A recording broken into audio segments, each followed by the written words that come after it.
The old St. Clair's Church stood at the edge of the sleepy village of Blackwood, its towering spire piercing the gray sky.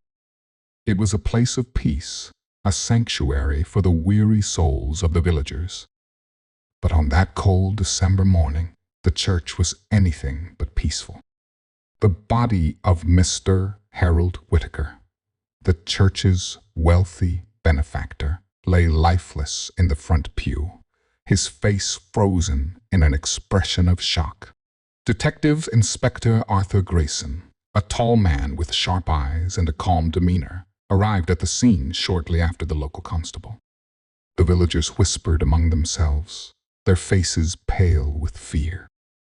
Grayson adjusted his hat and stepped inside the church, his keen eyes taking in every detail. The body was found by the vicar, Reverend Samuel Poole, who had come to prepare for the morning service. "I found him just like this," the vicar said, his voice trembling. "I didn't touch anything, Inspector. I swear." Grayson nodded and knelt beside the body. Harold Whittaker was a man in his late 50s, well-dressed, with a gold watch on his wrist. There were no visible wounds, no signs of a struggle, but Grayson noticed something peculiar. A faint smell of bitter almonds lingered in the air. Poison, perhaps? "Who had access to the church last night?" Grayson asked, turning to the vicar. "Only a few of us," Reverend Poole replied.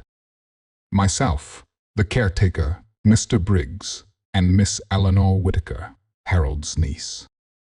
She often comes here to pray in the evenings." Grayson made a mental note. "And where are they now?"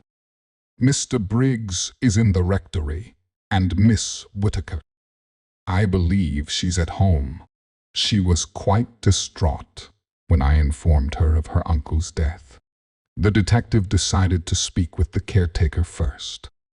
Mr. Briggs was a gruff man in his 60s, with rough hands and a permanent scowl. He was cleaning the churchyard when Grayson approached him. "Did you notice anything unusual last night?" Grayson asked. Briggs shook his head. "No, sir. I locked up the church at 8 as usual. Everything seemed fine." "And you didn't hear or see anything suspicious?" "Not a thing," Briggs replied, though Grayson noticed a slight hesitation in his voice.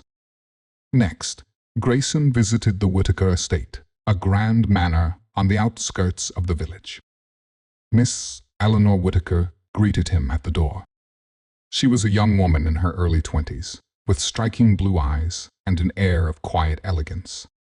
But her face was pale, and her hands trembled as she invited Grayson inside. "I'm sorry for your loss," Grayson said gently. "Can you tell me about your uncle? Did he have any enemies?" Eleanor sighed. "Uncle Harold was a kind man, but he could be difficult. He had a sharp tongue and wasn't afraid to speak his mind. Some people resented him for it. Was there anyone in particular who might have wanted to harm him?" Eleanor hesitated. There was a recent argument between him and Mr. Briggs. Uncle Harold accused him of stealing from the church funds. "But I can't believe Mr. Briggs would do something like this." Grayson's interest was piqued. "Thank you, Miss Whittaker. You've been very helpful." As he left the manor, Grayson's mind raced. The caretaker had a motive, but was it enough to commit murder? And what about the vicar? He seemed nervous, almost too eager to cooperate. Returning to the church, Grayson decided to search Harold Whittaker's office. Among the papers on his desk, he found a letter addressed to Miss Eleanor Whittaker. It was a draft of a will, dated just a week ago. According to the document, Harold intended to leave the majority of his fortune to the church, with only a small portion going to his niece. Grayson frowned. If Eleanor knew about this, she might have had a reason to want her uncle dead. But how could she have poisoned him? The detective returned to the church and examined the pew where the body was found. Beneath the seat, he spotted a small, empty vial. The bitter almond smell was stronger here. Grayson carefully picked up the vial and examined it. It was labeled cyanide. Suddenly, the pieces fell into place. Harold Whitaker had been poisoned, and the killer had tried to make it look like a natural death. But who had the opportunity to plant the poison? Grayson called for Reverend Poole and Mr. Briggs to meet him in the church. When they arrived, he held up the vial. "Do either of you recognize this?" The vicar's face turned pale, and Briggs shifted uncomfortably. "I have never seen it before," the caretaker muttered. "Inspector," Reverend Poole said quietly, "I must confess something. Last night, I saw Miss Whitaker in the church. She was kneeling in prayer, but she seemed troubled. I didn't think much of it at the time, but now—" Grayson nodded. "Thank you, Reverend."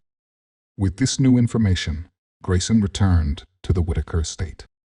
Eleanor was in the drawing room, her eyes red from crying. "Miss Whitaker," Grayson said firmly, "I found a vial of cyanide in the church. And I know you were there last night. Did you poison your uncle?" Eleanor's face crumpled. I didn't mean to kill him," she whispered. "I only wanted to scare him. He was going to cut me out of his will, and I couldn't bear it. But I didn't know the poison would work so quickly." Grayson sighed. "I'm sorry, Miss Whitaker, but you'll have to come with me." As he led her away, the silence of the sanctuary was broken only by the sound of her sobs. The mystery was solved, but the peace of the church had been shattered forever.